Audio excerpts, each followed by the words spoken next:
Hi there. We're back again, and we got round 4 coverage of the Indianapolis Open. My game against Bill. He was 20-30, was his ELO when we played, and I had the white pieces. And again, I found myself playing this knight to f3 move, which, like I said, maybe d4 or some other thing with white next time. I don't know. I have to really think before I play my next over-the-board tournament what I want to do with the white pieces. I feel like with black I'm very comfortable, but with the white pieces I've really been struggling to figure out what I want to play. And you kind of feel that a bit in this game, and my opponent plays a bit of a cagey opening. It's kind of fun to watch how the pawns change in the opening from maybe like one structure to another. But anyway, g6, and I play c4, and I kind of like the idea of just trying maybe to make a d5 advance a little bit less easy, right? So maybe get them thinking about, hey, this is being challenged, and not make it too easy, because my knight is of course working against the e5 advance. So I thought maybe the pawn working against the d5 would be a good one. So played the knight to c3, and then see that a little bit late with f5, right? But kind of a fun way to play it. It does take away some of the ideas I would have. Like if my opponent had played f5 immediately, I may have considered the immediate e4. Just kind of a fun little line that's full of some sharp tactics. You guys are welcome to check that out. But f5, after knight to f3, f5, e4. That's a very, very sharp, very exciting opening. But anyway, I went ahead and played d4 here. And now my center gets set, And I decided I didn't want to open up this diagonal for the bishop. So there are choices here. You can push past, you can support the pawn.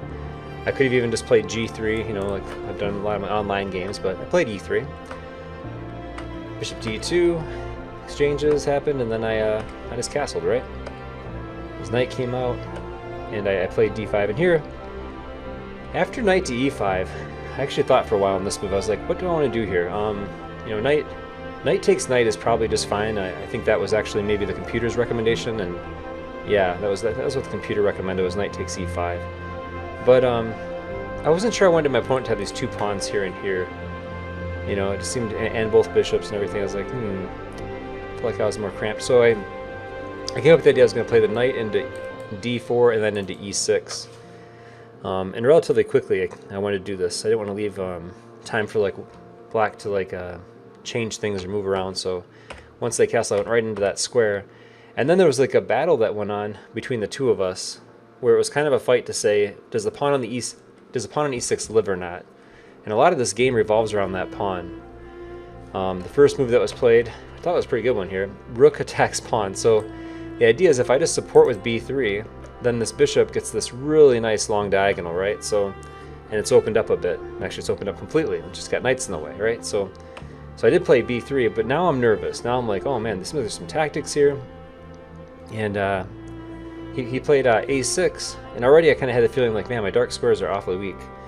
I played a4, just trying to stop the b5 advance. And then this knight came back. So this is multi-purposed. So this guy goes back, and this move took me forever. At least it felt like forever during the game.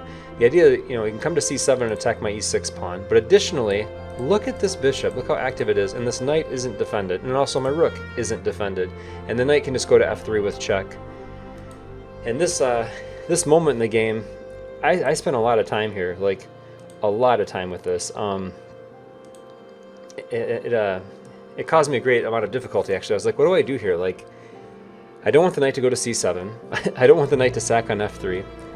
And finally, after a lot of thinking, I began to realize that there are so many ways for this knight to move. Like, this one could take the pawn, could do the check. There are lots of ways to get this knight, basically. And I finally said, you know what? I'm just going to go ahead and offer the rook on a8, just offer the rook and play knight to d5, with the idea of stopping the knight from going to c7. So I played that move. But there's a bit to this. I should probably give the line, or at least talk about it a bit. Because of course, if you're looking at this and you haven't thought about the thing that I thought about, you'd say, wait a minute, isn't black just doing really, really well after knight to f3 check, bishop takes, and bishop takes a1?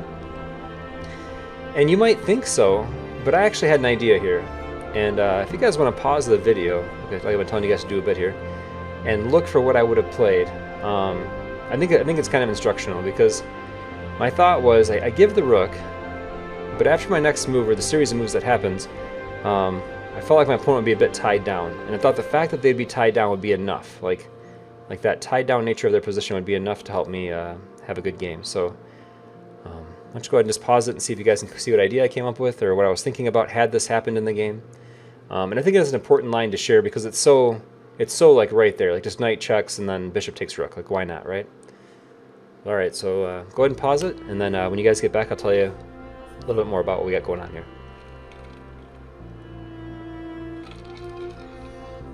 Okay, so assume you've paused the video, and yeah, so the bishop just goes back to, oh, sorry, not there.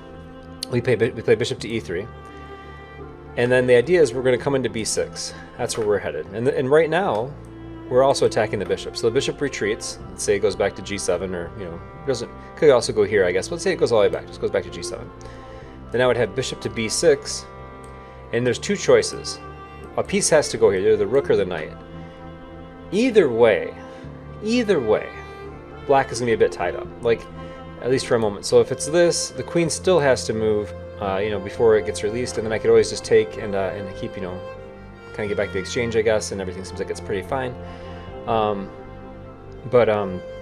Actually, according to the computer, I'm actually way ahead here. But this is the line I looked at, and apparently my opponent during the game also saw a similar line and said he didn't want to play it. Of course, if the knight goes there, it's almost worse. This feels worse anyway, because now, like, these pieces are both tied and responsible for the knight, meaning like it's like three pieces for black that are kind of out of the game. Now, my pieces appear to be out of the game, but of course they can at any moment like shift away to attack the king, and just holding those pieces means there's only like these two defending the king now against these three. So anyway, it's kind of a fun idea, but fortunately, I guess for my opponent, he didn't try that. So instead of this wild knight sack idea, after knight to d5, he just played knight to c7. And so because it's attacking the e6 pawn, I captured. And then, of course, I want to move my rook, so I played rook to a2, getting away from that tactic, right? So the knight came back, and I played the bishop up here. Now, this might not seem like an important move, but this took me a while to think about, too, because the idea was, what if the knight just went back and attacked e6 again? If my bishop stays here, it's difficult to support this pawn, or keep it supported, it seemed like. So I was trying to make sure I was in time with maybe like rook to e1, or this rook coming over to e2, right, to save it. So h6, and I played bishop to d2. Actually, this I think was the moment, yeah, this is when I was offered a draw in the game. So my opponent said, I offer a draw. And I thought about it for a while. But then my evaluation was, I have both bishops, why not play on a little bit? Why not try to play on? Just because we have both bishops, and it doesn't, at almost any level, I don't think it looks like it's like clearly going to be a draw, right? It's like there's still some battle to be done. I like the activity of my bishops, and yeah, I was like, let's play on. So we played on.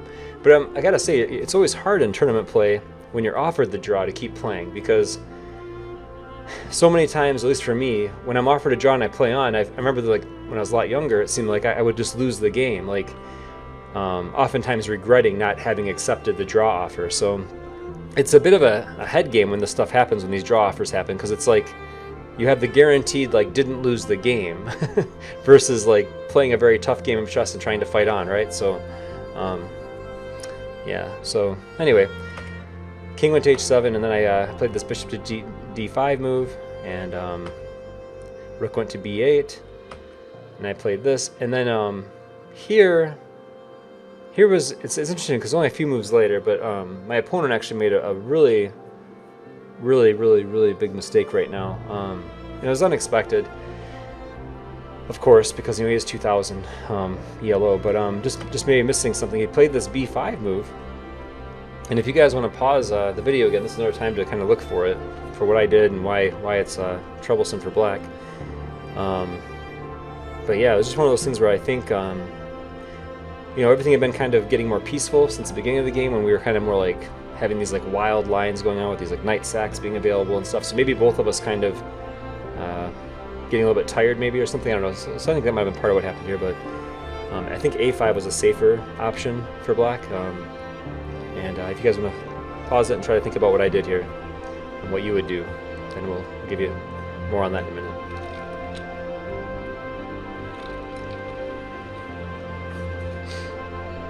Okay, so I assume again that you've paused the video. I keep saying this just to make sure you guys actually did it and had time and don't get the answer before you guys want it. I played pawn takes pawn. So now I think, had, you know, it was kind of those things like where you just make a quick recapture. And I got to say, for your own tournament games, you know, partly because of games like this, just keep in mind, you know, like the fast recaptures, like, maybe you could just kind of slow down a little bit and not do that, like especially in tournament play, right? It's very dangerous, and you can, you know, take back obviously, but and maybe not taking back is really rough. Like, but perhaps another better move here was just to try to move the knight away somewhere, just to like, keep it around. Because after pawn takes, I just had rook to c2, and now the knight is pinned to the queen with 2 attackers, so the knight can't move away. It looks like rook to b6 would be a try, but if you look at it for a moment longer, I had bishop to e3, which attacks the rook, and if the rook just shifts over, then unfortunately pawn takes pawn, and look at that, the knight and the rook are both forked, right? So, so my opponent saw this and decided to play this move, rook fc8, and I was like, whoa, because it kind of says possibly going to give the queen, right? And that's exactly what he did. He gives the queen, and this is our position. Well, I've got bishop and queen versus 2 rooks and a bishop. So the rooks can be worth, or rooks are worth more, right? We know this. So in a way, my opponent, say his pieces were active and everything was going a little bit better, like he would actually be possibly ahead, right? Or sorry, not ahead because of this. Anyway, forgot about this guy. I didn't even look at all my pieces. I got this rook on f1. That's right, I forgot about that. So that is a lot different. But if that rook wasn't there, it'd be a lot harder game. So because this rook's here, this should be a technically one end game. I just got to fight, right? So I take, and now these next moves that I make, I think, are somewhat instructive because almost all of my moves initially here are related to keeping the advantage I have, right? So I'm not doing anything with like trying to make the king quickly. I'm not like loosening any more pawns. And I just played queen to a4, and so it's a bit forcing because I have both rooks, you know, in my sights, and so like this rook essentially has to move over to guard that one, or vice versa, this rook here, but this rook over makes more sense because otherwise the pawn could start moving. So the rook moves there, but now that opens up the c file for me. So that's one thing I could have played for, is just c file immediately, but I actually get behind my passer. So this to me was like, okay, good, I've solidified, got my advantage, just trying to solidify first, make sure I keep everything that I currently have, and then once I've done that, now I can start trying to play for a win, right? So rook goes to b7, and I played h4, and this is an important move because it gives my king a square to run to. Like, I don't want to have like a back rank mate, or if something happened, if I got sloppy, right? So I did that, and the bishop came out, taking away that back rank square. I played rook to c1, and the king came over, and I played g3, you know, just to again give my king some squares. So. And then you notice the black king coming in to take my pawn, and I played rook up to c8, took the pawn, and I checked him with the queen. And this is kind of a fun part of the game because he played d5, and I could have played king to d7 as well, but he plays d5, and I gave a check. And then interestingly enough, the line that I play here is actually it's actually the line, like it's what the computer recommends is the way I played this way. I gave this check, the king went to d7, and I took the bishop. So the idea is that this bishop is holding this pawn, and now my queen is free to go pick up some kingside pawns. So I grab that pawn with check, and then I begin marching this outside pawn. So this is like, you have to have multiple threats oftentimes in chess to win. So I've got this pawn, which needs to get stopped by the rooks, and also now this outside pawn. And we're going to see how this outside pawn, with my queen maneuvering and stuff, is able to help me win the game. So both the rooks are there, taking away the h7 advance that I want for getting a queen. So I play queen to f6, attacking this pawn, and the king goes up. Played f4, so now I'm giving myself a... And if you look at this, I actually have a nice path. You know, I have this nice path of like check here and like check there coming.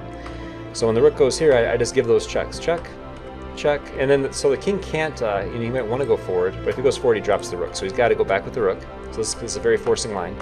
And when he gets to h7, I just play the pawn up. So now I'm threatening to queen. So this rook goes up to stop that. And then very simple finishing move, just queen to e5. So this is how the game ended. I was controlling the queening square. He said good game. But really, this isn't a result of like any like spectacular play by me. It's just that I got lucky that this pawn back here, this pawn capture. I'm lucky that b5 got played. Without this move, I'm slightly ahead. It looks like it's got me actually like 1.3 pawns ahead. I haven't let it analyze long enough yet. It's slowly growing, so I do have an advantage here. But in human terms, in a game like this, when I don't actually have the pawn in my possession, like if you count them, I got these 7 pawns, and my opponent's got 7 pawns. So there's an advantage, but the advantage is more what the computer's seeing in the evaluation of like the space that I have, the targets that I have.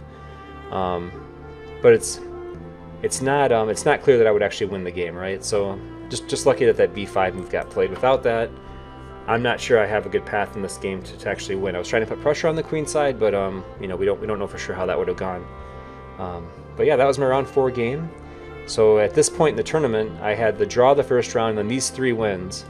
So I was at 3.5, and I was going into the final day. I guess the final game that afternoon. So this game was in the morning, when the last game was in the afternoon, and I knew I'd be playing with other people that were essentially in the top position in the tournament, having earned 3.5. That was the highest score at the time going into the last round. So I was very, very excited about that. I thought, wow, this will give me a chance to, to maybe win the whole event, which would have been crazy. Sorry, under 2100 whole event. Like, obviously, I wasn't. I'm not in the master expert section yet, so maybe one day, right? But anyway, fun game, and nice little ending there with the queen and the pawn, the bishop working well together. Hopefully you guys saw something that'll help you guys out. I guess one thing to say too is when you're playing those over the board games, the really frustrating part is when you go back with an engine afterwards and you're like, oh, I missed, right? We have those thoughts of like, what did I miss in the game? So definitely make sure you're trying to find those tactics when they exist, those moves when they exist. Yeah, so hopefully I'll hear from you guys soon on YouTube about your own games and things that are going well. I'm looking forward to seeing some of your games too. If you guys have a YouTube channel, feel free to leave it in the comments so I can check you guys out as well. Always looking for different people that are playing chess and to learn from you guys. I like John Bartholomew quite a bit. I watch his stream and his videos a lot, and hopefully, if it's not your own videos, if you have somebody you want to share with me and say, hey, Fortuna, you should check out, yeah, let me know, and I'd love to check that out. But I hope you guys have a wonderful day. I'll be streaming soon. Hopefully I'll see you guys on that stream on Twitch, and have a wonderful night, and see you guys later. Bye for now.